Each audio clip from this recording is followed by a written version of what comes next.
morning, everyone. Happy, I think it's Friday, because someone just posted it's Friday. I was off yesterday, so you didn't get a video, but you got one today, or you're getting one today, if I can get it together. So, let's see. I am talking about, what am I talking about? Progression. I'm talking about progression. Dang it, I don't want this. I knew it.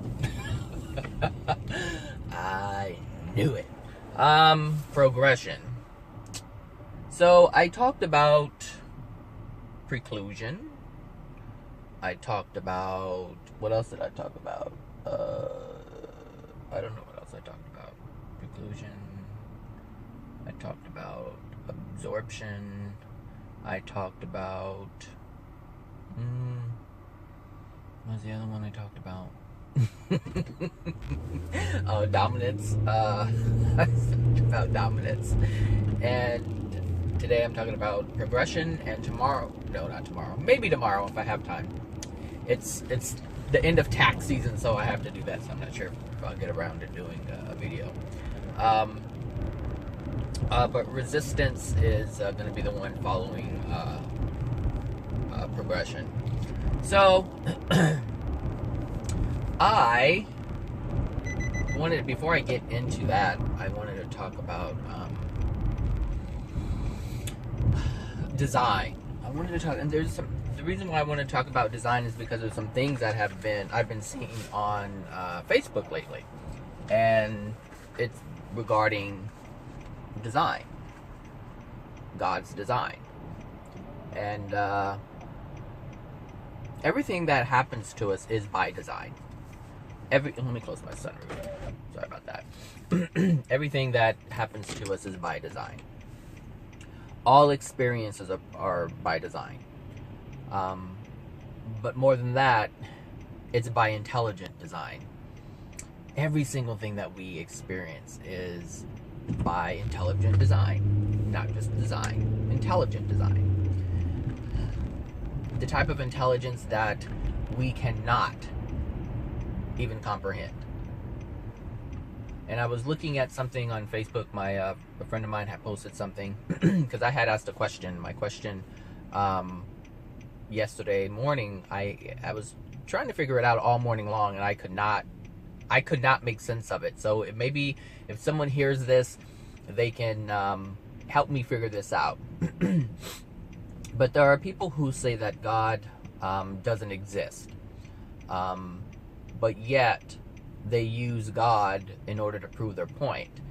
So my question is, if something is not real, if something does not exist, how can you use it to prove a point?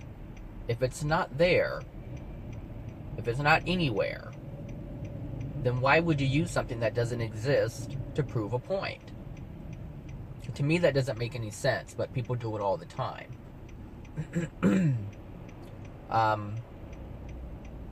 So, yeah, and the reason why it came up, because I have a friend who is atheist, and that person teaches that, basically God isn't real, and God isn't real, God has no power, and this came about from a video that person had made. I guess there was a prayer that was in the state of New York that was within schools. And so there's not supposed to be a mixture of church and state, but they were literally having a prayer in some New York schools. And so the parents got together and went to court. And what is this? My gas doesn't look as high. I just put gas in, but usually it's above the line. Oh, I know why. Never mind. Anyway, so I guess, they won the lawsuit, and so now the prayer is thrown out of school. So her thing was God got kicked out of school. So if God was all-powerful and all-knowing, why would God allow this to happen? And so, again, my question is, if God doesn't exist, how could you make an argument about something that doesn't exist? That's my question. I don't understand it. I understand it, but I don't understand it. Like, I know how someone can do that, but how can you really do that? If that makes any sense at all. If that makes any sense at all. So, yeah. So anyway, that's a question that I have for you guys. If you do get this, and it doesn't matter when you listen to it, I would love your feedback on that. So back to the design. The soul works by design. The soul has been designed to function in a certain way, in a certain manner, in regards to everything else around it. So, even the circumstances that we have, they are by design. There's a reason why everything happens. It's by design. We look at it as like everything is, happenstance, and that's not what it is. And I know some people think that, but it's by design. Like, there's a reason why we stump our toe. There's a reason why we have joyous moments. There's a reason why we have pain. It's all by design, to help ourselves guide ourselves, if that makes any sense. Our experience is helping to guide us in a certain direction. It's supposed to be in the direction of love, but you have to understand the design in order to use it that way. And this has been the problem for humanity for thousands of years. Everything is do without the understanding of why we should be doing. There's just no understanding. So everything is by design. We can't, the thing is, like, since everything is designed, everything is put in place, there's no way we can really circumvent the design. We just can't. We can try. We can work around it, but that's only going to happen for a little bit. You can work around the design as much as you want, but the design will always play out. The way everything will play out by its design. I mean, we do it with law of attraction all the time. We try to force things in a certain way, and then all of a sudden, all that old stuff comes back. You can try to, because the thing is, like, the experiences that we get from law of attraction, well, I should say this, because some people think, let me clarify this real quick. Some people think that law of attraction is something that you control. And it's not really something you're controlling, but yet it's something that you're controlling. So before you even learned about law of attraction, you were interacting with it.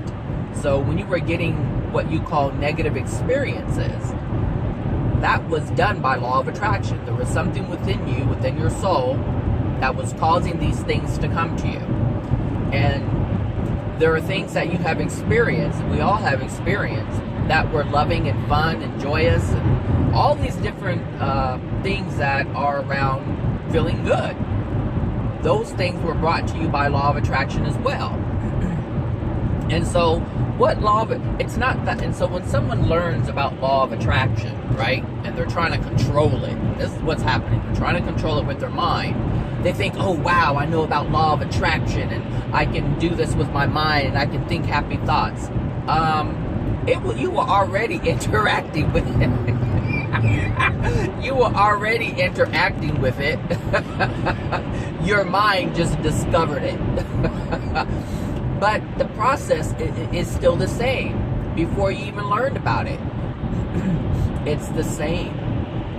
So what we can do, this is if you really pay attention to what I'm saying, you'll oh my gosh, Zachary. Okay, I did not bring my coffee. I need my coffee. Okay, so law of attraction, okay, so people, what they're doing is just saying, okay, focus on the good things, focus on the good things, focus on the good things, right?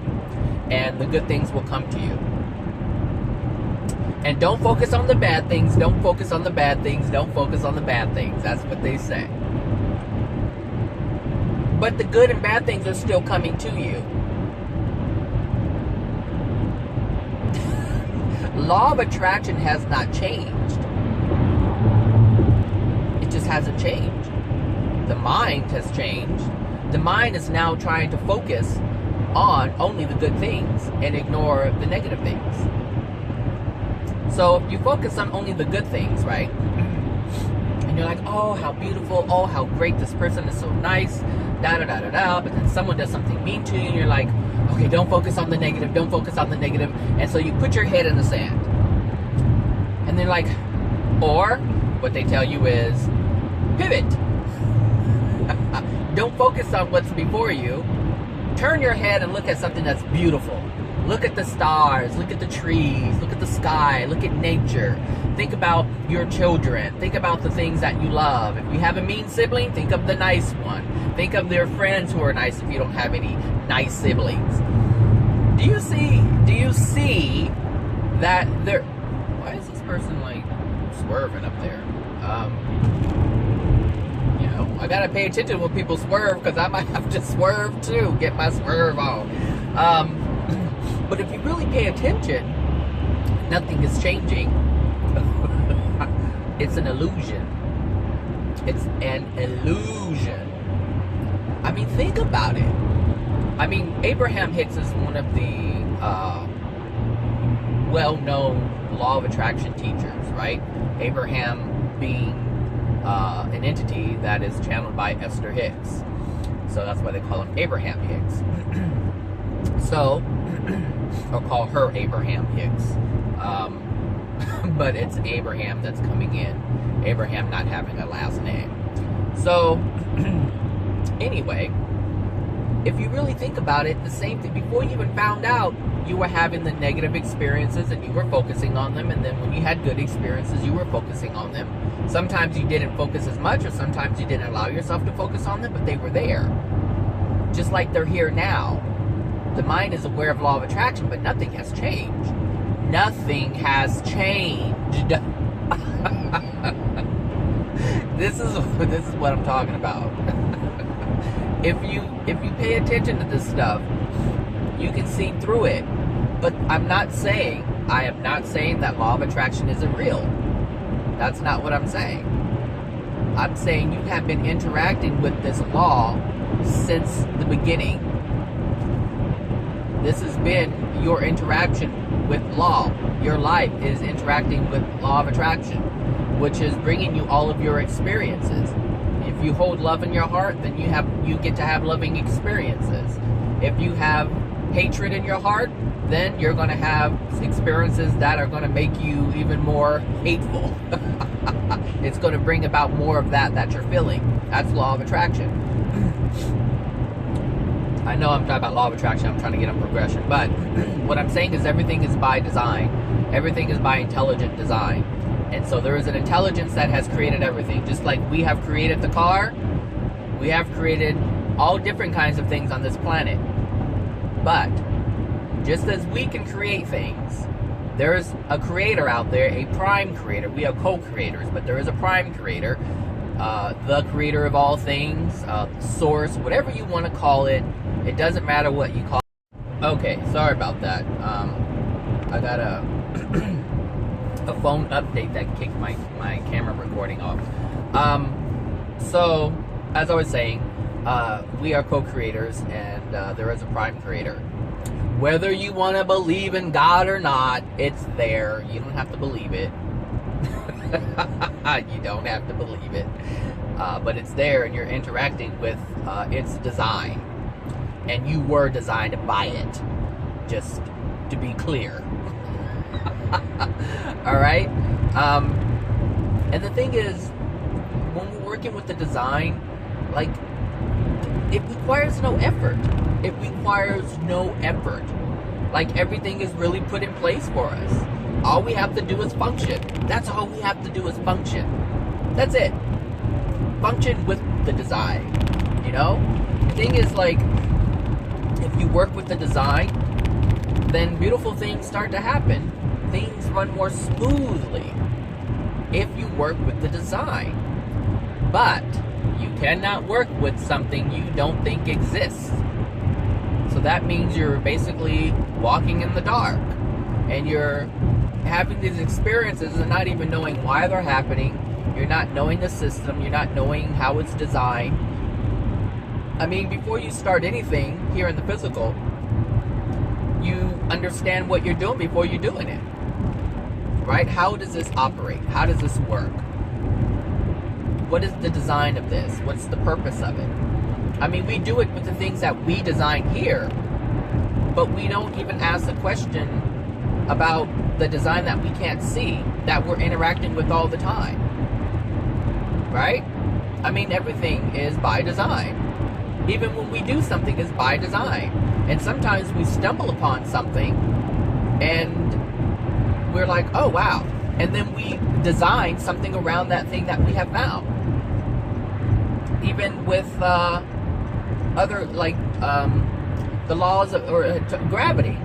When, I mean, we have always been interacting with gravity, right? Before people even knew what it was, we were interacting with it.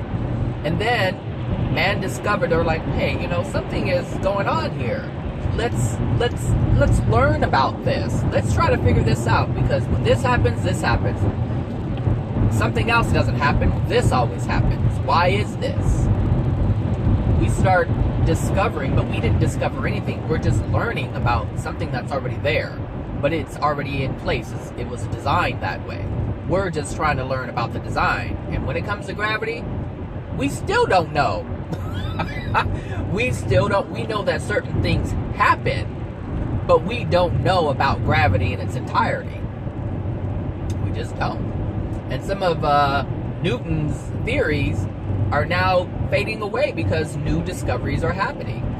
People are learning, new scientists are learning different things about gravity. And so now some of Newton's laws theories don't even apply anymore. They just don't. So,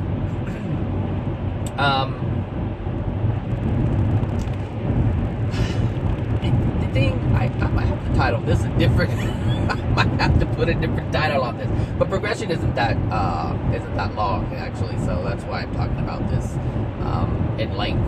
But, like, if you really think about how we've been interacting with things, like, humanity has always, not always, but, yeah, I can say always. Well, not always, but for a long time, humanity has been working against the design. I mean, right? I mean, let's look at air. Air isn't in space, it's here on the planet. But that is by design. It is by design that air be available, oxygen be available here on the planet, not in space. That's not where we were supposed to be, or we are supposed to be at this current time. So, it's here. And so what man has done is said, oxygen? Who needs that? Who needs air? Let's create these devices with 4 wheels on it and 2 wheels on it and pollute the air so that the very thing that was designed will be destroyed. We're working against the design. That's what we're doing. That's what we do. And if you look at our interaction, like in terms of the things that we do on a regular basis, it's funny because I was just thinking about this when I was at the red light before I got to the gas station. We were the design. Everything is, like I said, everything, the law of attraction, all of these things, law of cause and effect, all of these things are by design to move us in a direction of love, because that's what we were created in. But here, man wants to work against that. So everything you do basically is done with this understanding that, and this is an understanding that we have, that if you work outside of love, then you'll be comfortable. That's how we function on a regular basis here. And just think about telling the truth and lying. So let's say you get in, you do something, right, that's against a man-made law, and you go to court for it, Now, if you tell the truth, you're going to get your freedoms taken away. In the slammer you go for I don't know how long, depending on what you did. But if you lie, you can be set free and continue to do all the things that you want to do. The system that's in place is not designed, the one that we, humanity, has designed, is not done or based on love. It's designed to work against the design that was designed by the intelligent design, or the creator, prime creator. Everything that is in place, just about, on this planet, especially, well, I can say United States, I don't know about other countries, some of them are worse than this one, but some places operate differently than this. It's going against the design. So we're not encouraged to tell the truth. We're not encouraged to express ourselves. So how many times have you thought, like as a kid, if you were being picked on or somebody was beating you up, you just wish they were dead because you wanted them to go away? Like that was the quickest thing. Like you just wanted them gone and you just wanted them dead. You're like, I wish you were dead. I wish you were just gone because you didn't want to feel the pain anymore. Now you go ahead and say that out loud and you will be in trouble. They're like, well, you said it, so therefore this happened and you're going to jail. Even if you didn't even do it, if you even said it, right? Even though you're speaking your truth, you'll be put in the slammer. I'm telling you.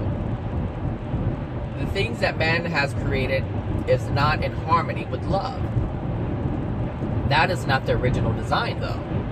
That is not the design of Prime Creator. It's our design. We, human. Okay, Zachary. Human. Oh my gosh. We're the ones that created. Man has created that.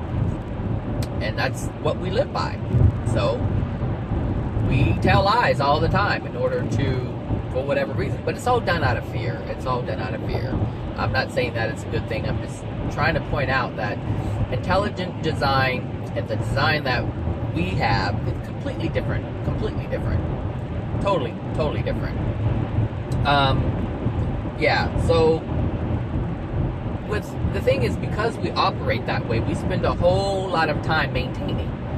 Anytime you work against the design, you have to maintain it. Because the natural design, or original design, will always come through. And this goes back, or ties into the soul. So, if the soul wants to express itself, how it feels, but we want to, like the fear, if we have fear within our soul, then we want to cover that up and pretend like we're not fearful of things. We want to pretend like things don't affect us, things don't hurt us. Well, it takes a lot to maintain that facade. That's not the original design.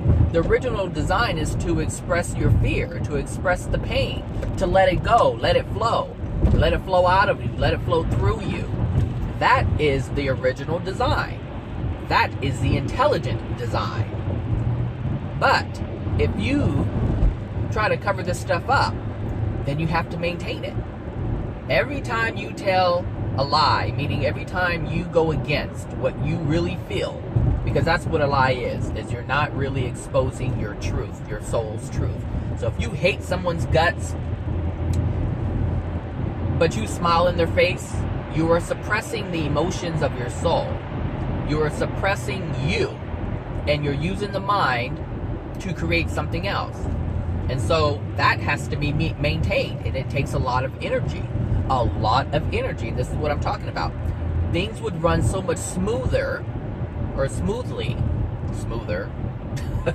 more smoothly, if you were honest, if you worked with the design.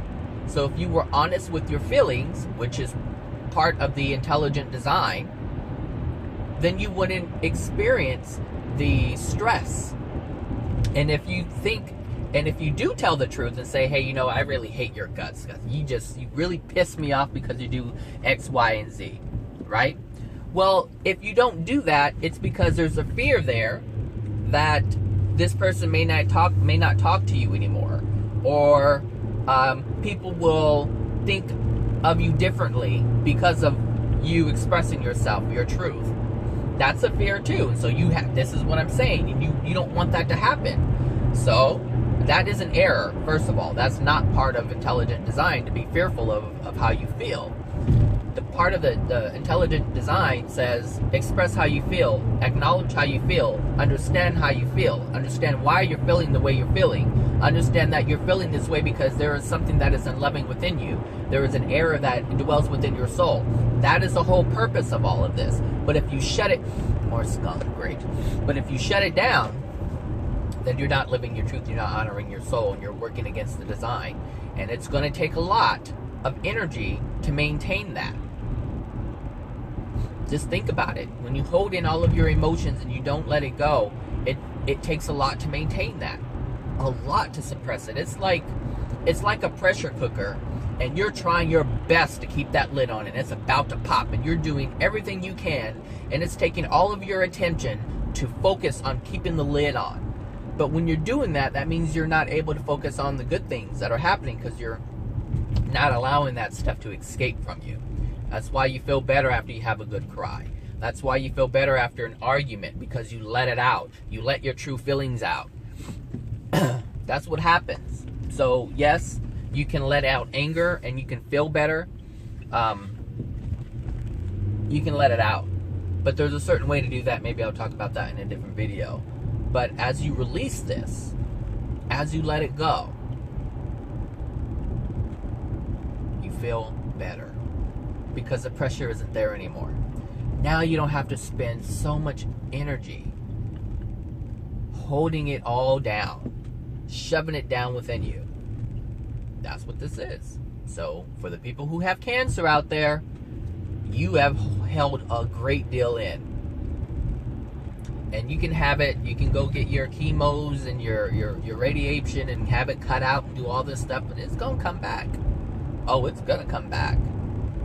If you're still suppressing all that caused it in the first place.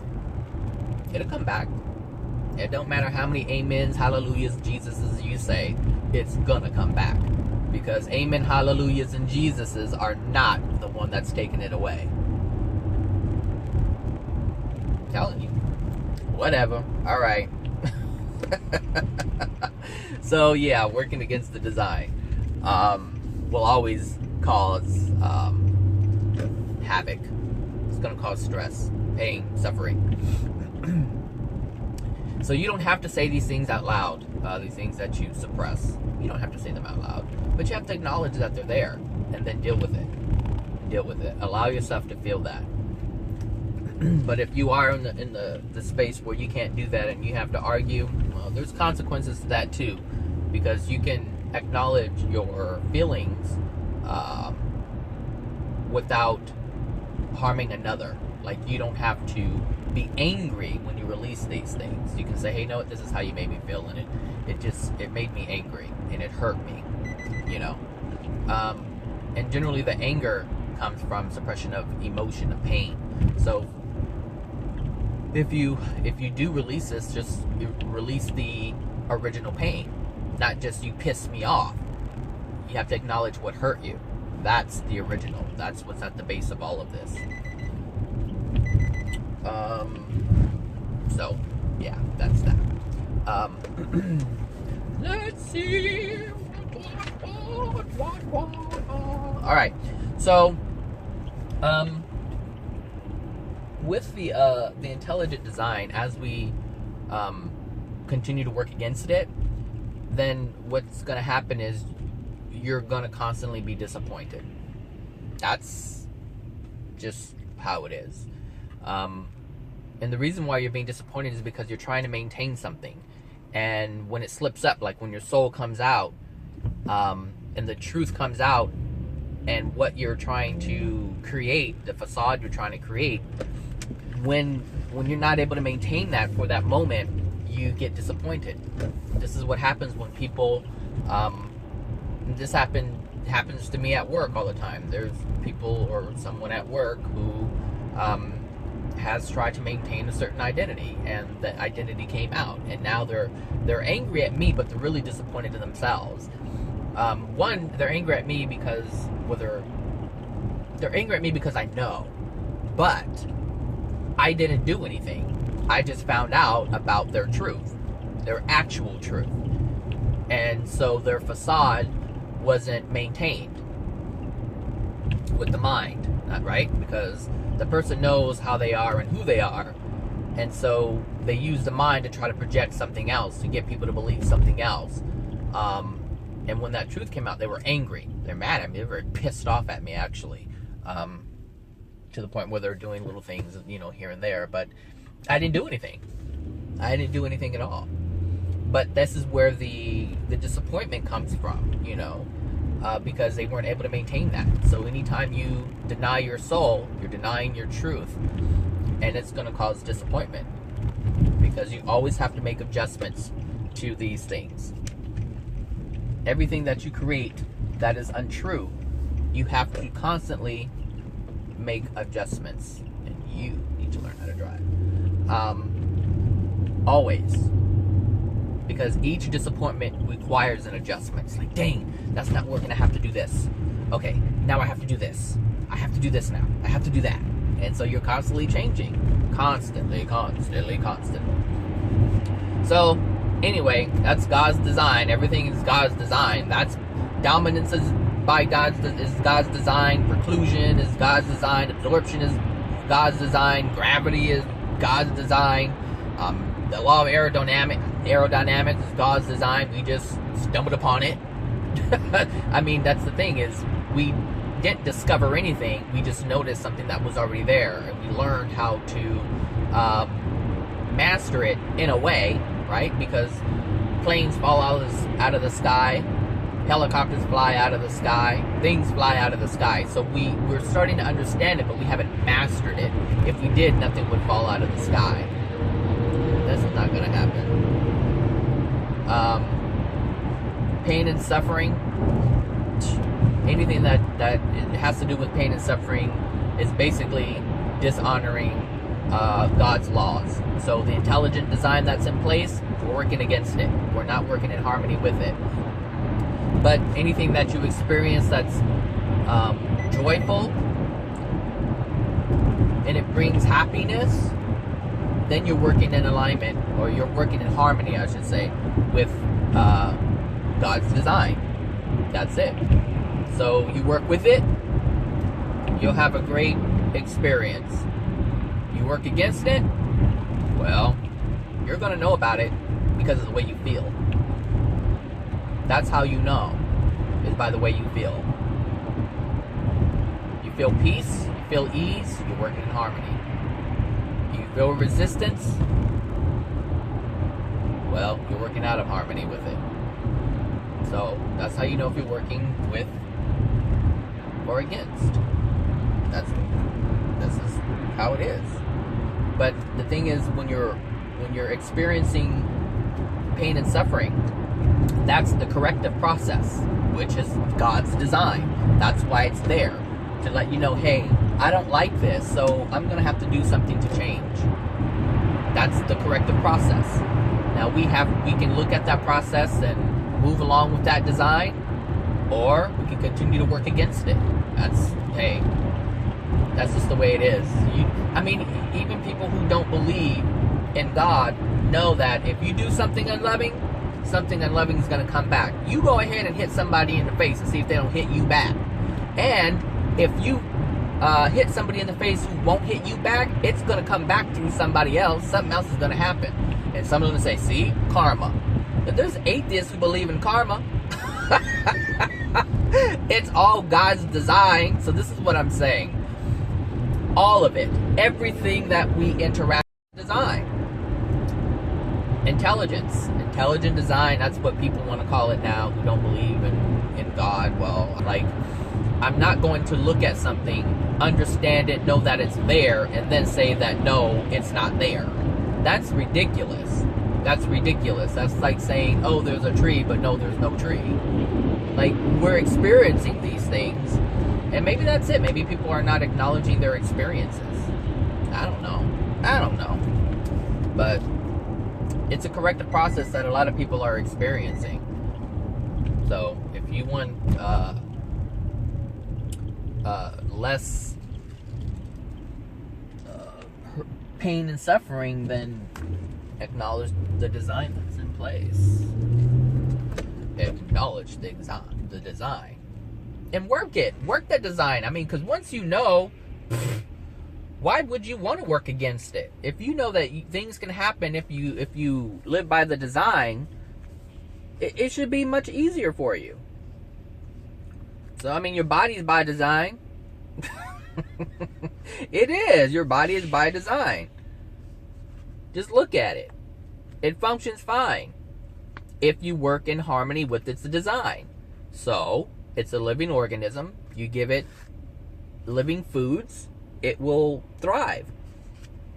But you start buying the stuff that's on the shelf that comes in a box, then you have all these things going on. You got the diabetes, you have the heart problems, you have the this and the that and the other. It doesn't work that way. It does not work that way. You cannot go against the design. Everything is by design. So, you put crappy things in your body, it's going to fall apart. Things are going to start malfunctioning. You put unloving things within your body, thoughts, emotions, feelings, all these things you hold within your soul, oh yeah, it'll fall apart too. Yep, it'll cause the body to fall apart because it's falling apart on a soul level. It's not healthy and strong anymore because you're putting all of these unloving things in there. They're toxic. Any fearful things are toxic. Anything unloving is toxic. Love is what thrives. Love is what causes things to grow. You take care, you plant a garden. You go ahead and plant a garden, seeds and everything, and you're watering it. That's love. You're giving attention to it. You're allowing it to you're allowing it to grow. You're giving it love. You're giving it attention. But as soon as you stop watering it and giving it love and attention, it's gonna die. Because that's not the way it was designed. If you give something love, it will thrive. If you don't, it will die. It will fall apart. And see, our bodies aren't like a plant where it'll die right away. Because that's by intelligent design. If you died as soon as you didn't get any love, 3-4 days later, you'd be gone. There wouldn't be anybody on this planet. So everything is by design. We're not designed like plants to last like plants. We're designed to last longer. You know? So, anyway. Yeah. So stop working against the design. Work with the design. Even if you don't call it God's design. Just, you know that there's a design there. You know that the body functions in a certain way. You know that there's certain things that happen if you do this. And you know there's certain things that happens if you do that. So, and we know it. We all know it. We know that if you're nice, then somebody's going to be nice back to you. And if you're not, well, they're not going to be nice. That's it. And sometimes you can be nice to someone and someone can be a mean person. Well, that's law of attraction. That's law of attraction. That means, and this is what if you don't know about law of attraction, then you're going to think, I don't know what you're going to think. Because it's like, well, I was nice, and actually blame will come in. Well, I was nice, and, there's no reason for you to act this way. Well, that response that came out after from you, if you're like, well, it's your fault, that's your truth coming out. And that is why law of attraction brought that person to you to expose the truth. Because that niceness that you were putting out there, facade. Not real.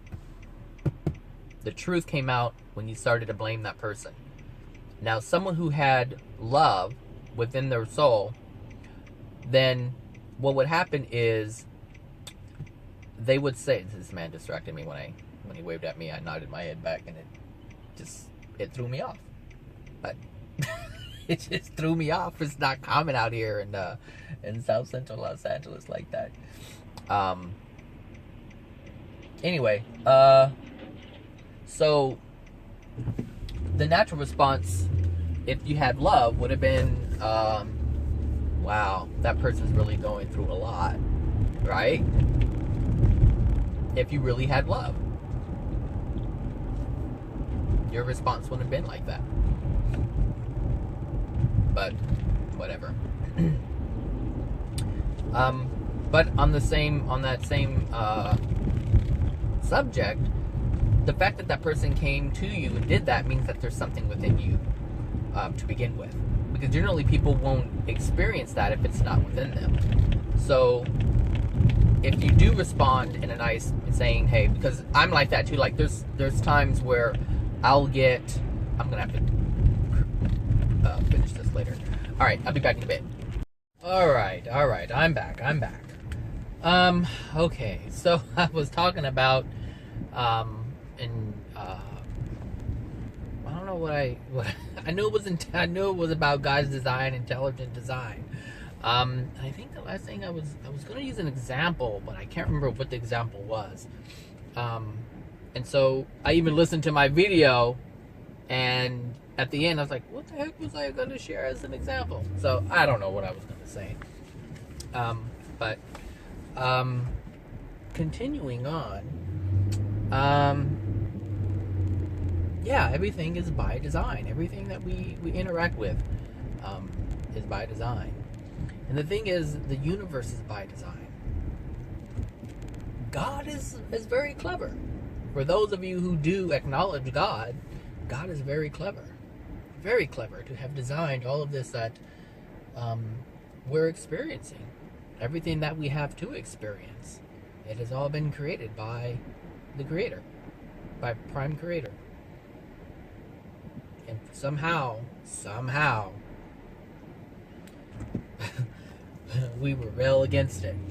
We rebel against the design. The design is there. And it's clear. It is clear. But I guess I can say it's clear if you know that it's there.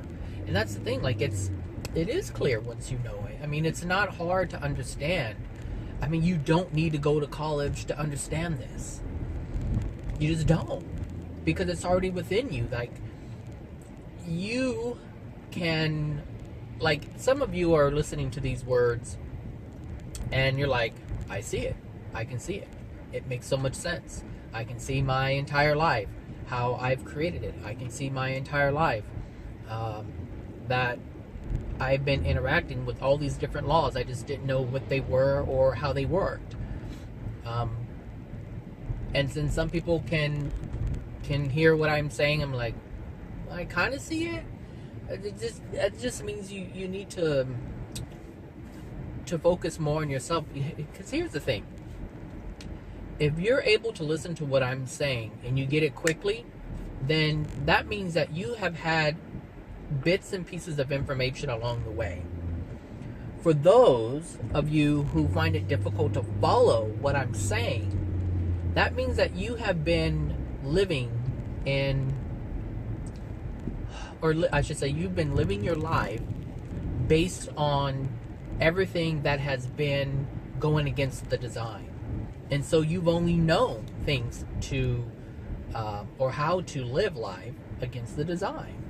But some of you who are able to understand what I'm talking about, you've had bits and pieces of information, and it's like you have the tools. It's almost like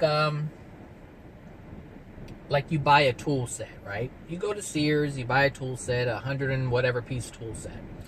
And you never know when you're going to need the other pieces. You're like, all these other pieces, I really don't need them, but I never know when I'm going to need them. So you keep them in the garage.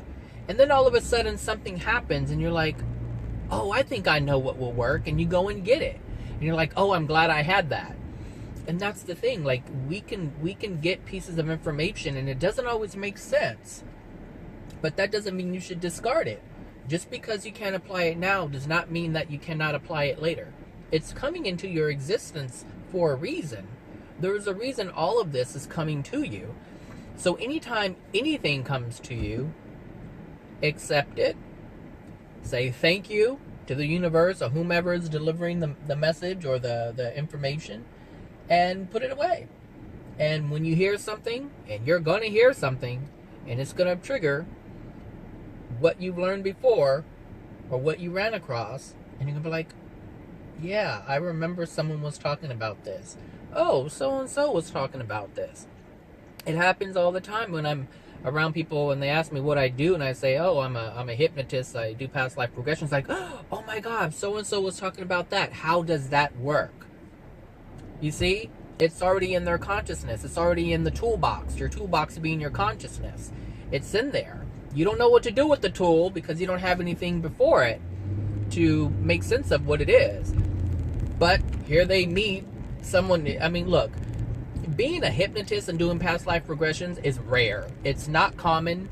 And so for someone to stumble upon it, or come across me, they're like, oh, I've always been curious about this, so-and-so, this happened, and this happened, and this happened. How does that work? Or just, people are so curious about it, because they don't have anyone who can really talk about past lives. I didn't know about them until I started doing it. So, you just, whatever you learn, allow it to flow to you. Allow it to be held by your consciousness. You don't have to believe it. Don't have to believe it, but at least you have it. At least you have it, because you never know when you need that tool. You never know. So, all right. So I think we're ready for progression. So, progression is basically how the soul progresses. So, in the first video, I talked about preclusion, which is truth and error, which is basically preclusion is basically that truth and error cannot exist at the same time on the same subject. It just can't. That's what preclusion is. And then absorption is that truth can enter the soul while the error is present. Or error can enter the soul while love is present. Or I should say, error, what did I say? Truth can enter the soul while error is present, and error can enter the soul while truth is present. So it's either one or the other. So absorption is what I just said. So that's like if love is in the soul on a particular subject, because this is not across the board. There are so many subjects that we have within our soul, and we have certain beliefs, truths, and errors on these particular subjects. And even within one subject, we can believe one thing, we can have truth in it, but there's various, it's kind of like, a subject is like a tree. And so, as you know, a tree has branches and leaves. And so there's like all these subjects, and then they kind of branch off, and they have different aspects to that particular subject. So, for instance, we can take Christianity, which is a tree. It's a subject. But then some churches or denominations, Christian denominations, they believe different things about God, right? So, you can hold one truth, and then you can hold an error at the same time on the subject, on a particular subject. So, maybe a subset you can call it. I don't know what you want to call it. So if you have love in your soul on a particular subject, then hate cannot be there either. It can't be there. It's either one or the other. So yeah, that's that. And then I talked about dominance, which is basically your soul will dominate. In the end, it will dominate. You can hold a facade for so long, and then the truth of your soul will come out.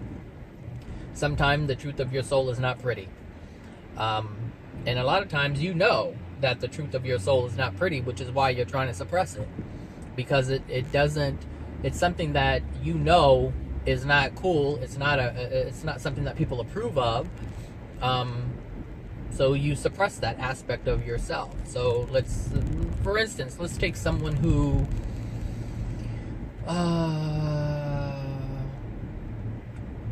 I guess this something simple like foul language.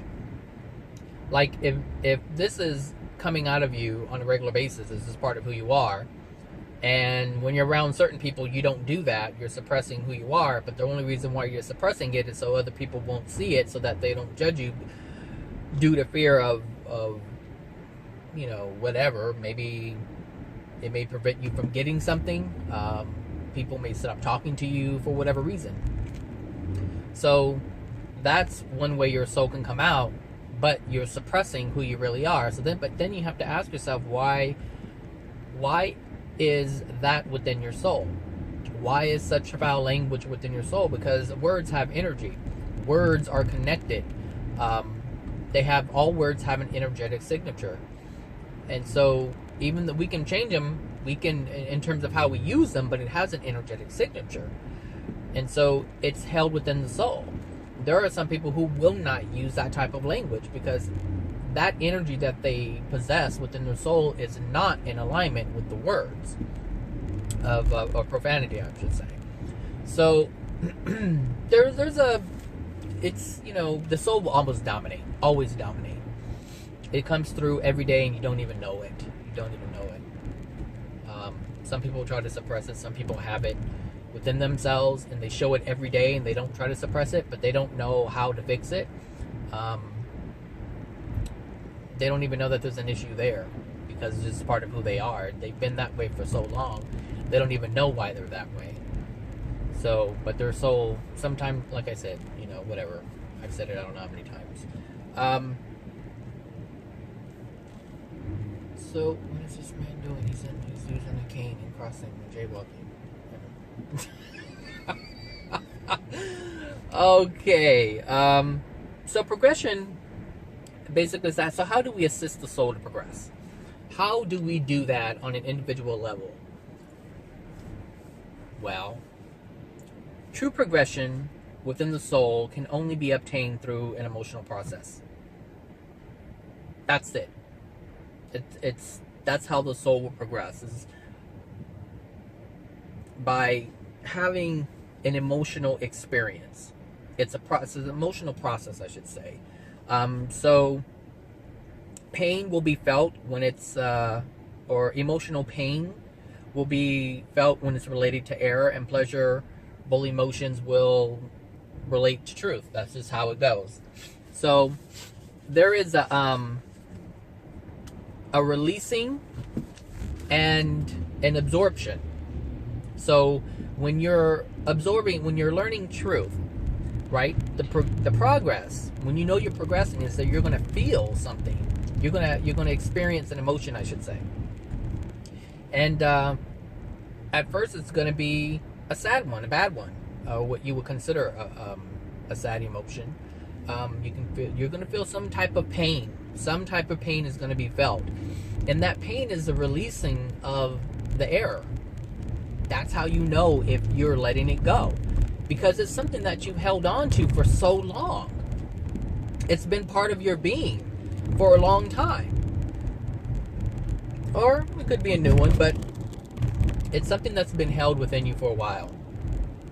Meaning that has been your truth for a long time. Like you really believe this error to have been a truth. And so when you realize that, it's going to hurt. It's going to hurt. And there's going to be all sorts of pains attached to it, depending on where it came from, who you trusted when you absorbed that error. So it could be a family member. It could be a friend. It could be anybody. You believe them. It could be a teacher who told you something and it was an error. And all this time you based your life decisions off of that. That's painful. Because it's like, all these years I've been doing this because someone told me this and I believed it. And there's pain there. There is pain. And you're going to feel like you've been duped. Maybe you'll feel like you've been duped. If it's your parents that have told you something or taught you something and you believed it this entire time, oh, now that's really going to hurt. That's really going to hurt. It's going to hurt bad. Because we paint our parents to be this everything. Infallible. That's how most children grow up, thinking that their parents are infallible. There's nothing wrong that they can do, and we certainly don't believe that they would mislead us in any way, knowing or unknowingly. We don't even process that as a child. So we believe our parents are everything. We want to believe our parents are everything. And it's this wanting that's really going to make things hurt.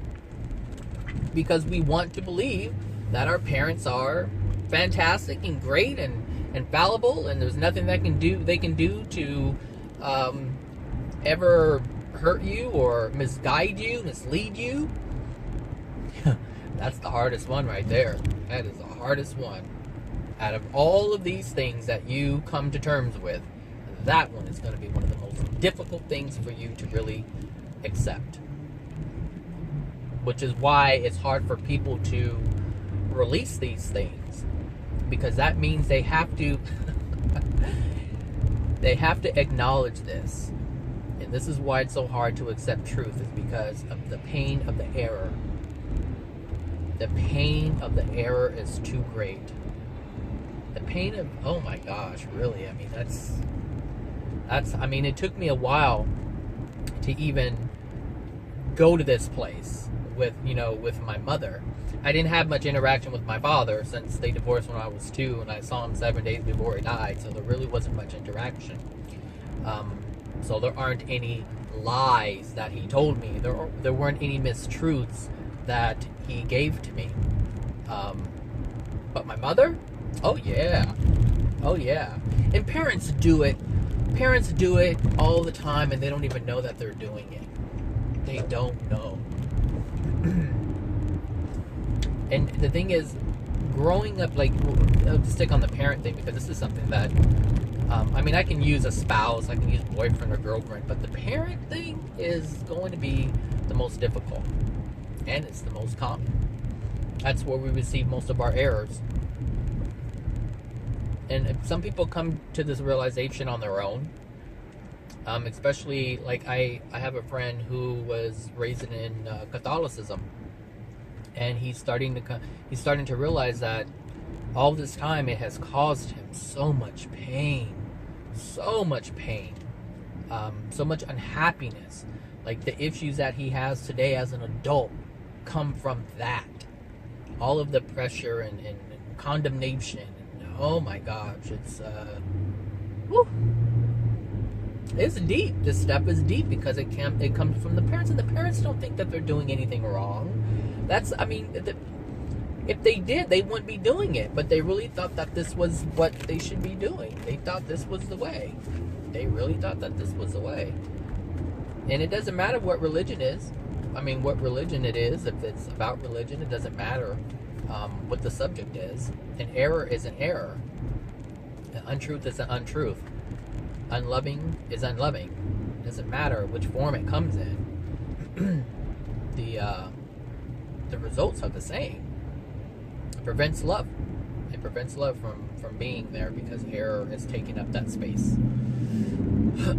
So as these beliefs are had, they take up space in your life, and these beliefs cause you to make decisions that are hurtful, that cause you to sacrifice your happiness. This is what I'm talking about. It's not just, oh, religions are wrong. No. It doesn't even have to be religions. I just use religions because it's very common, and it's easier for me to see the contrast within religions than it is, on different topics, because most everyone belongs to a religion, or they know about them. So that's why I use them. And I use Christianity a lot because it's very common here in the States. But it doesn't have to be about religion. The thing is, all beliefs that we have, all beliefs that are errors will cause pain. It will cause pain. Even for the atheist, it will cause pain. It will cause pain. In the end, it will cause pain. Because they're not able to receive the love because they have error. So anyone who's an atheist, they are holding on to error. There is a God. there is a God and there is intelligent design that was created and designed and put together by God. But if you deny this, and this is the thing, you don't have to be in a religion to acknowledge that there is intelligent design. You don't have to be in a religion to acknowledge that there is a creator. You don't have to be in a religion for this. But you still hold error if you're denying it, because it's there. And so as you deny this, you cannot allow love to be there, because there's error in there, and that will cause pain. It will cause pain. But it's no different than someone someone believing that there is no creator is no different than a Christian saying that God is what do they say, a vengeful God, or an angry God, and you will feel God's wrath. So that's no different. It's the same thing. Because an atheist says there's no God, and there's, because if there was, God doesn't care, so there can't be a God. And then you have the Christians who say, well, God is an angry God. All of it is unloving, and this is unloving. All of it's unloving. That's just what it is. I have an old friend of mine who is an atheist. He doesn't come out and say, he doesn't come, okay. So obviously everyone's different. I'm not saying all atheists are the same. Let me put that out there. Because I have one of them that is like rah rah rah about Christians, and then I have one who's more mild and calm about it, and just say, oh, that's just stupid, that's ridiculous. But it's still condemning someone else for their beliefs. So there's still an unloving nature there within that person based on that, because what they hold within themselves is unloving. So it doesn't matter whether you're a Christian or you're an atheist. Unloving behavior is unloving behavior, and that behavior is coming out of your soul. And that's where your truth, what you're calling your truth, resides, but it's really error. So if there's anything that you are condemning, first of all, it's error that you're condemning. And only love is the one that says, okay, I'm not going to condemn you for what you do. I'm not going to condemn you for what you think. But I understand where you're coming from. I don't agree with it, but I understand it. And I still love you no matter who or what you believe in. But that's not what's happening. The thing is, people are operating from error. And that means that their unloving things are going to come out of their mouth, because there are unloving thoughts, and those thoughts are based on the soul. This is the way it is. It's the way it is. So, how you know that you're making progress, I should say, is when, in terms of releasing error and accepting truth, and allowing truth to flow into your soul. So, when I say progression, I'm meaning moving to a more loving place, allowing truth to come in and releasing the error, allowing the love to come in and releasing the error. That progression can only take place through emotions. And the two emotions that you're going to experience is pain and pleasure. Like I said, the first one's going to be pain, and that is the releasing of the error. That's what you're going to feel.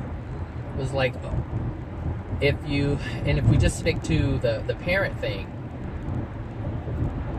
releasing the error that you believe, the error, okay, so the error would be the unloving thing that you experienced. That's the error that you accepted. So for instance, you believe that your parents loved you, but now you're coming to understand that, and this is intellectual, so you understand that when your parents abused you or assaulted you in any way, shape, or form, that was an error, that was unloving. So you know that intellectually, but as you realize it, as you allow that to release from you, you're going to cry, because now you're understanding the truth, and now you're releasing the error. Now, the truth, the love, that part comes in. It's going to feel pleasurable. But this can be a tricky thing because when you release truths and another, when you, when you're releasing error and you're allowing truth to come in, the truth it will reveal, there you go. It will reveal other errors. That's what's going to happen. Because there's a lot of them in there, and they're closely connected. They are very closely connected, because one of them's you're just gonna think about this thing, and they're gonna think about that thing, and so sometimes you're not able to recognize the pleasure that is taking place when the truth enters your soul. I'm not running you off the road with these. Sorry. So sometimes it can be hard, or it can be difficult to recognize these truths when they come in. Meaning it can be difficult to recognize the pleasures that are coming, or that are associated with the truth when you experience them. And so here's an example of a pleasurable feeling when you have truth. Once you realize and you have accepted the truth that it is not okay to be violated or assaulted in any way, shape, or form, you are now empowered. Now, the feeling of pleasure is, now I know I'm in a state where I will never allow anyone to say or do anything that is going to harm me. And if someone does say anything to me, I'm going to stand up for myself. Meaning, I'm going to let them know that, hey, it's not cool that you're disrespecting me in this way, or that you're treating me in this manner. That is something completely different than if you allowed people to just say whatever and just say, oh, well, it's all right, you didn't mean it, but yet you're hurting inside. So that you learn the truth that it's not okay. And so when you realize that it's not okay for anyone to assault you, even your parents, now you're empowered and you don't allow this to come in, and that's a good feeling. It's a good feeling to feel empowered. This is the pleasure that I'm talking about. It feels good to be empowered. But sometimes this can be overlooked. People won't allow that to come in. Now, if you have a belief, and see here, and this is another thing. If you have a belief, because some people have beliefs where they don't believe that they should be able to feel pleasure. And this happens in a lot of religions, where you're not supposed to acknowledge this feeling of pleasure, and too much pleasure is too much. You have to monitor yourself and monitor the frequency in terms of how much pleasure you experience. This can happen. So if this is a belief, then you will also prevent yourself from experiencing the pleasure. Now, you may have released the error, but you have other errors that are connected, and this is what I'm talking about. Like, you can have other things that are within you that will prevent you from feeling the pleasure, and this is something you have to work on. So you have to release the error that it isn't okay to feel pleasure, and too much pleasure is too much. That is a belief, but that belief is preventing it, which is an error. It's not bad to experience pleasure a lot. We want to be happy. We want to experience pleasures, but we want to experience the pleasures that aren't harming anyone else, including ourselves. Does that make sense? I don't know if that makes sense. I hope that makes sense. Like, I can see it in my head, but I don't know if I'm conveying it clearly. So it can be tricky, and this is the thing, is if it's going to take a while. Like I said before, I think in the last video, this stuff doesn't happen overnight. It does not happen overnight. And everyone experiences emotions and feelings differently based on the errors that they have within them. So be patient with yourself. Allow the process to happen. Allow it to sink in. Because this is all going to be intellectual at first anyway. Before you allow the mind to allow the soul to really grab a hold of this. It's going to take a while. So be patient.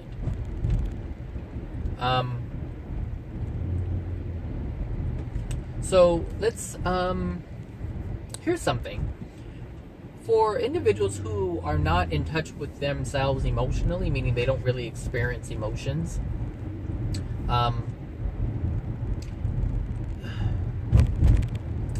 it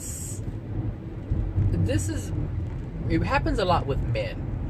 I'm not saying that women aren't like this, because there's some cold women out there who don't feel anything, and so they're cut off too. Actually, I was talking to someone about their wife who was like this. so it does happen with women, but I'm coming from a male's perspective.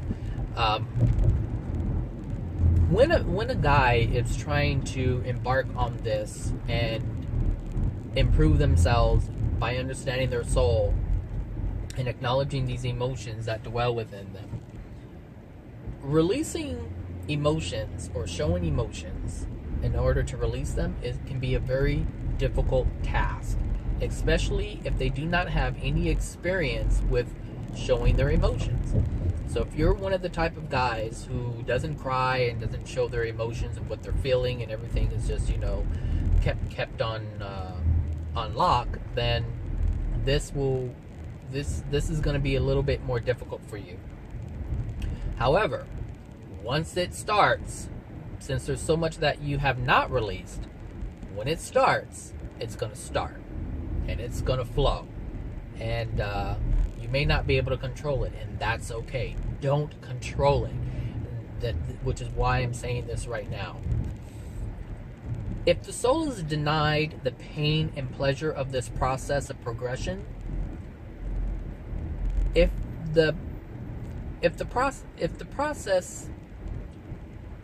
mind denies the process, I should say, if the mind denies or blocks this process from happening, blocks the experience from happening of releasing by experiencing the pain and allowing the pleasure to come in of the truth, then the progression cannot occur. It shuts down. It's like you stop the process and you have to start all over. These two things must take place. There is no other way around it. You can't say, I let a little tear in, or I let a little tear out about it. See, what happens is you'll start to, it's almost like you'll try to do it, and a little emotion will come out, and you may even shed a couple of tears, and then all of a sudden the mind will kick in and it will stop the process. It will what am I doing? Is anybody watching? All these things that stop the process shuts down the process completely, and you have to start all over again. So that it's not like, okay, I cried about it, it's done, I understand. No.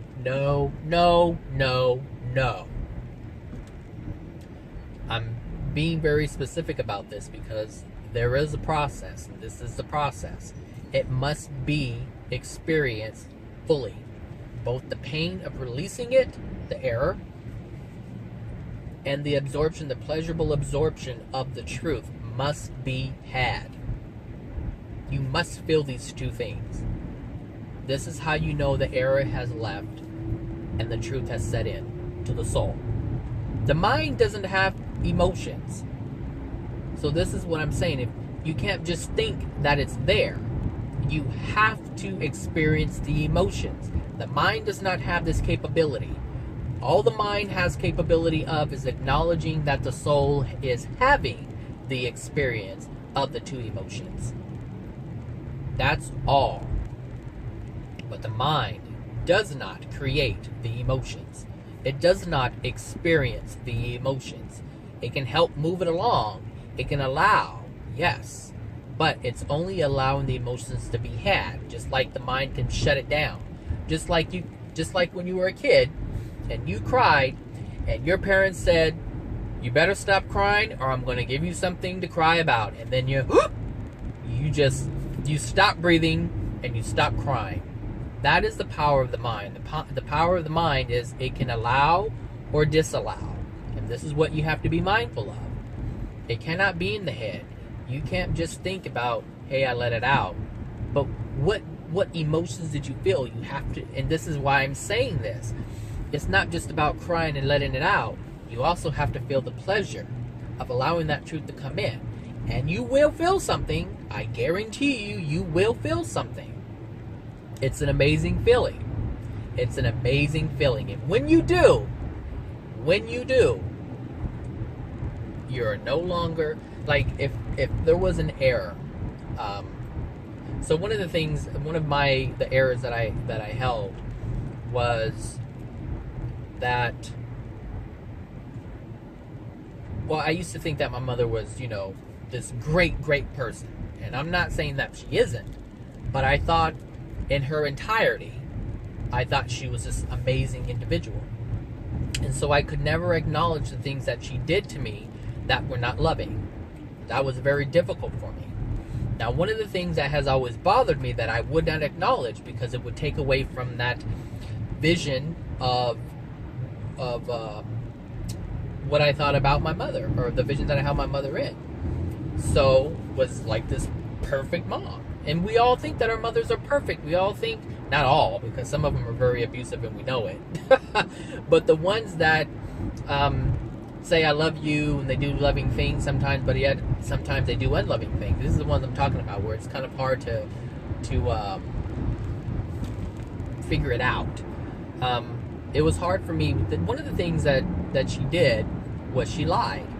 She would lie to me. Like, I didn't care who she lied to in terms of anybody else. But when it came to me, I did not like that. And that's something that I knew she had did growing up. And that hurt me the most, is the whole honesty thing. Because I didn't, when I found out that my mother would lie to me, and sometimes I knew she was lying when she was doing it. After I got hip, I was like, you're lying. And then she would get mad at me when I called her out on it. So, and that's a whole other story. But that was one of the things that bothered me. But since my mother passed, she died in 1999. But since she passed, it's like, I miss my mom. Well, that means I'm not going to say anything or think anything negatively about her. So I held it in. And this is what I'm talking about. We will not acknowledge it because we want to hold our mothers or our parents in this light. And in actuality, that's not the truth. That light has a bunch of dim parts in it. Like, it's not glowing as brightly as we would want, or we want it to be. So that was one of the things, is that, I couldn't really acknowledge. I couldn't acknowledge the pain because I didn't want to go there. I didn't want to put her in that light. Because I didn't want to really believe that my mother would do these things. And the thing is, she lied on purpose. But she lied because of fear. She lied because of fear. And I understand that now. I didn't understand it then, but I understand it now. So I released the emotion from that, and I allowed the truth to set in. I allowed it to set in. And so the truth, and it's a good feeling now. It's a good feeling to know that I'm able, it's okay for me to point out when someone is not being truthful with me. It's okay for me to do that. I don't just keep it quiet. Like, I'll call someone out on it real quick. Look, in mid-lie, I'm like, you're lying. I can do that now, and I don't feel any kind of way about it. I used to feel bad when I would call somebody a liar. They're like, well, how dare you call me a liar, and da-da-da-da-da. And I would feel guilty about that, but I don't feel guilty anymore. I'm empowered by knowing that I can pick out when someone's being dishonest with me. Hell yeah. You better know it, so you better not come at me with some lie, because I'm going to call you out on it. If you don't want to hear it, don't come at me with it. Which is one of the reasons why if you want to say lost friends, but they weren't really friends to begin with. But I understand that people left me because of my honesty. Look, there are people, they don't work at the agency anymore, but one of the biggest compliments that I've ever gotten was, and this was from an older woman, and this was a long time ago. I was in my 20s, and she said, can I tell you something? I'm like, sure. She goes, one thing, I want to tell you how much I respect you. And I'm like, huh? She goes, you have integrity. You have such integrity. And that, when I heard it, I didn't know what it really meant. Like I'm like, okay, you know, thanks, you know, but it was something that I was already doing, but I wasn't trying to do it, which is why it just kind of like took me by surprise. I didn't understand that. Like, I was like, okay, but now I understand it. Now I understand it. Now I understand it. And it's a great feeling to know that I have that, which is one of the reasons why I have such, or why people, I should say, why people have issues with me, is because my level of integrity is very high. Very, very high. Okay, all right. It's very high. And when you're dealing with someone who has a high level of integrity, they are able to see what they don't, or what they're not honest about. This is what people are able to see. I think I want to go straight. This is, look, I'm telling you, there are people at work who tries, or who have tried, they don't try so much anymore, but there are people at work who try to get me to do things that were, they just weren't right.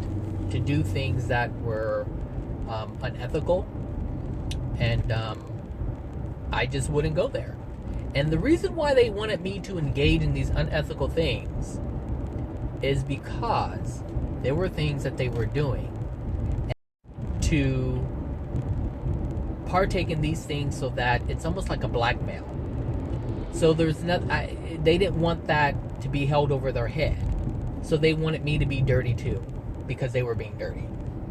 And this is one of the things, like, I just won't do it. Like, people have, they're like, oh, go ahead. No, because I know it's wrong, and there's no need for me to do that. Oh my gosh.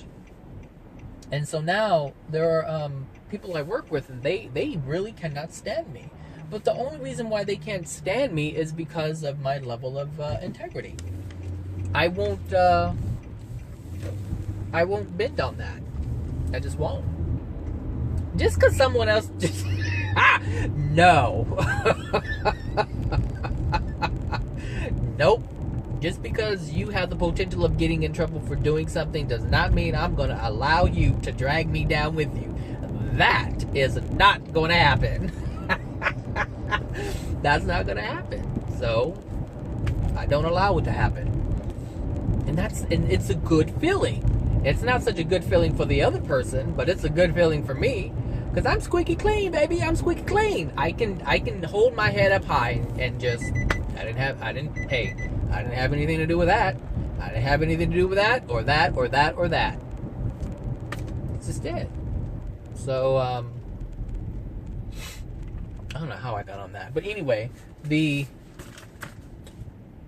progression, you really have to experience both. You have to experience both emotions, the pain and the pleasure, the releasing and the acceptance. It must be present. All right, so that's it. I was gonna go get some tacos, but I don't know if I should. Maybe I should just eat what I have at home. But it's Friday. It's Friday. I'm gonna get me some tacos. Anyway, I'm gonna get me some tacos. Have a wonderful weekend, everyone. The next video I'm going to make is on resistance. I told you that the progression part was not going to be long. If anything, my rants went longer than the actual topic. But I like to give examples about this stuff so that you can understand it. I'm not just going to say, hey, you have to release it and you have to accept it, and there's going to be pain and there's going to be pleasure. Okay, bye. Like, that's not cool. All right. So remember, you're loved. You're always loved. And I will talk to you later. Bye now.